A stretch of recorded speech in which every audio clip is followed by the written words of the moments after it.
இன்னைக்கு பாஜகவுடைய நோக்கம் மக்களை எப்படியாவது தொந்தரவு பண்ணி வதச்சு வெறுப்பை பரப்பணும்.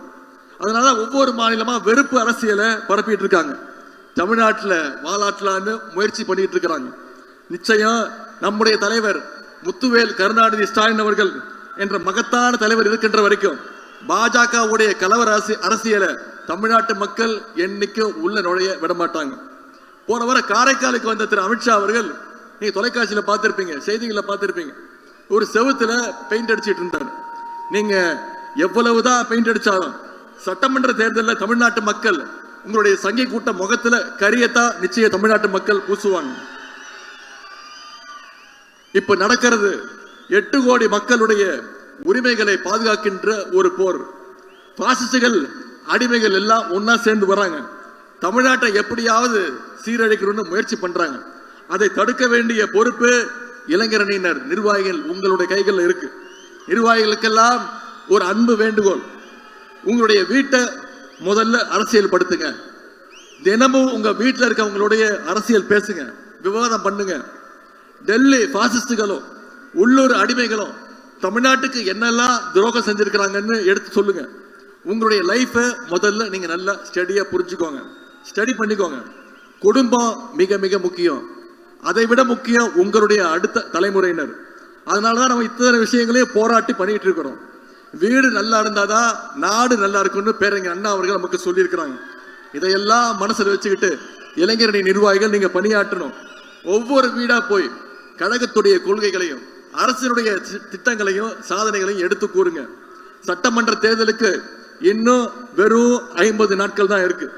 இந்த 50 நாட்களுக்கு நீங்க கொடுக்க போற உங்களுடைய உழைப்பு அடுத்த 5 வருஷத்துக்கு தமிழ்நாட்டை காப்பாற்ற போகுதுங்கிறத மனசுல வச்சுக்கிட்டு உங்களுடைய பணிகளை செய்யுங்க. இந்த தேர்தல் தமிழ்நாட்டுக்கும் டெல்லிக்கும் இடையே நடக்கின்ற ஒரு ஜனநாயக போர். இந்த போர்ல தமிழ்நாடு நிச்சயம் ஜெயிச்சு காட்டும். டெல்லிக்கு என்னைக்குமே அவுட் ஆஃப் கண்ட்ரோல் தமிழ்நாடு அப்படிங்கறத தமிழ்நாட்டு இளைஞர்கள் ப்ரூவ் பண்ணி காட்ட வேண்டிய நேரம். அதுக்கு இளைஞரணி நிர்வாகிகள் உங்களுடைய உழைப்பு மிக மிக முக்கியமானதாக இருக்கணும். நான் அடிக்கடி சொல்றது உண்டு, இளைஞரணியில சரியாக உழைச்சிங்கன்னா உங்களுக்கான அங்கீகாரத்தை நம்முடைய தலைவர் அவர்கள் நிச்சயம் சரியான நேரத்தில் கொடுப்பார். இந்த தேர்தலில் இளைஞர்களுக்கு அதிகமான வாய்ப்பை ஏற்படுத்தி கொடுக்கணும்னு தலைவர்கிட்ட என்னுடைய வேண்டுகோளை பல முறை வச்சிருக்கேன். நிச்சயம் தலைவர் அவர்கள் கொடுப்பார் என்ற நம்பிக்கை எனக்கு இருக்கின்றது. அதனால உற்சாகமா வேலை செய்யுங்க.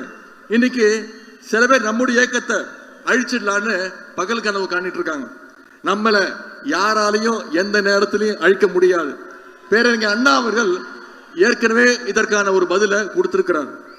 பேரறிஞர் அண்ணா சொன்னது, எங்களை அழிச்சு புதைக்கலான்னு நீங்க 4 அடிக்கு ஒரு குழியை வெட்டுவீங்க. நீங்க குழியை வெட்டுறதுக்குள்ள நாங்க 6 அடி வளர்ந்துருப்போம். உடனே எங்களுக்காக 6 அடிக்கு ஒரு குழியை வெட்டுவீங்க. நீங்க குழியை வெட்டுறதுக்குள்ள நாங்க 8 அடி வளர்ந்துருப்போம். உடனே எங்களுக்காக 8 அடிக்கு ஒரு குழியை வெட்டுவீங்க. அதுக்குள்ள நாங்க 16 அடி வளர்ந்துருப்போம். நீங்க எங்களை வெட்ட நினைச்சீங்கன்னா நாங்க வளர்ந்துகிட்டே இருப்போம் அப்படின்னு பேரறிஞர் அண்ணா அவர்கள் நம்முடைய கழக இளைஞரணியை பார்த்து சொன்னார். அதே போல உங்களுக்கு நாங்க சொல்லுவதெல்லாம், இத்தனை மூத்த 1000 உடன்பிறப்புகள் இருக்கின்ற வகை நாங்க வளர்ந்துட்டே தான் இருப்போம் தவிர உங்களால எங்களை அழிக்கவே முடியாது. இங்க கூடியிருக்கக்கூடிய லட்சக்கணக்கான இளைஞரணி தம்பிமார்கள் சார்பா நான் மீண்டும் சொல்கின்றேன், எங்களுடைய உதயசூரியன் அப்படிங்கிறது வெறும் ஏதோ செவுத்துல வளைஞ்சு வைக்கிற சின்னம் கிடையாது. கழக உடன்பிறப்புகள் ஒவ்வொருத்தர் அவருடைய இதயத்திலும் ரத்தத்திலையும் ஊறி போன சின்னம் உதயசூரியன். அண்ணா கண்டெடுத்த சின்னம் உதயசூரியன். கலைஞர் கட்டி காத்த சின்னம் உதயசூரியன்.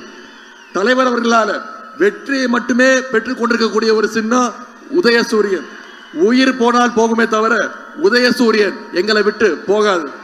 எத்தனை பேர் வந்தாலும், யார் எங்களை எதிர்த்து நின்னாலும் களத்துல ஜெயிச்சு மீண்டும் ஆட்சி அமைக்க போறது உதயசூரியன் தான். நம்முடைய தலைவர் அவர்கள் நமக்கு ஒரு டார்கெட் கொடுத்திருக்கிறாங்க, மினிமம் 200 தொகுதி, வெல்வோம் 200, படைப்போம் வரலாறுன்னு. நம்முடைய இளைஞரணி தம்பிமார்கள் அடுத்த 50 நாட்கள் களத்துல இறங்கி பிரச்சாரத்தை மேற்கொண்டீங்கன்னா, நம்முடைய பணிகளை சரியா செஞ்சீங்கன்னா 200 இல்ல 200க்கும் அதிகமான தொகுதிகள்ல நிச்சயம் திராவிட முன்னேற்ற கழகம், நம்முடைய மதச்சார்பற்ற முற்போக்கு கூட்டணி மிகப்பெரிய வெற்றியை பெறும். எனவே அந்த டார்கெட்டை மனசுல வச்சுக்கிட்டு ராக்கெட் வேகத்துல நம்முடைய வேலைகளை நாம செய்யணும். ஆகவே 10 தோல்வி பழனிசாமியையும் மொத்த தோல்வி மோடியையும் மறுபடி நீங்க விரட்டி அடிக்க வேண்டும். கழக அணியுடைய வெற்றி கணக்கு இந்த மேற்கு மண்டலத்திலிருந்து தொடங்கணும். கழகம் 7வது முறையாக ஆட்சி அமைக்கணும். நம்முடைய தலைவர் 2வது முறையாக முதலமைச்சர் நாற்காலில் உட்காரணும்னா நீங்க ஒவ்வொருத்தரும் இரவு பரவு பார்க்காமல் பணியாற்றுங்க. மேற்கு மண்டல இளைஞரணி நிர்வாகிகள் உங்கள்கிட்ட இருக்கின்ற உற்சாகத்தை பார்க்கும்பொழுது நம்முடைய வெற்றி நிச்சயம் உறுதிங்கிறத நான் இங்கே சொல்லிக் கொள்கின்றேன். சட்டமன்ற தேர்தல் வெற்றிக்கு இளைஞரணியினுடைய பங்கு மிக மிக முக்கிய காரணமாக இருக்கணும். உங்க அத்தனை பேருடைய பணிகளும் சிறக்கட்டும்.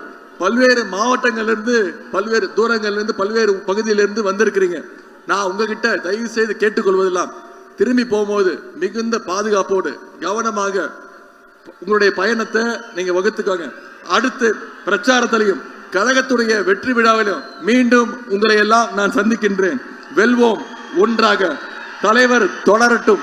தமிழ்நாடு வெல்லட்டும். நன்றி, வணக்கம். செய்திகளை உடனுக்குடன் தெரிந்து கொள்ள கீழ்கண்ட கேபிள் மற்றும் DTH நெட்வொர்க்குகளில் எம்நாடு செய்தி தொலைக்காட்சியை காணுங்கள். பாதகம் செய்பவரை கண்டால் நாம் பயம் கொள்ளலாகாது பாப்பா. மோதி மிதித்து விடு பாப்பா, அவர் முகத்தில் உமிழ்ந்து விடு பாப்பா. அண்மை செய்திகளை உடனுக்குடன் தெரிந்து கொள்ள இணைந்திருங்கள் எம்நாடு தொலைக்காட்சியுடன்.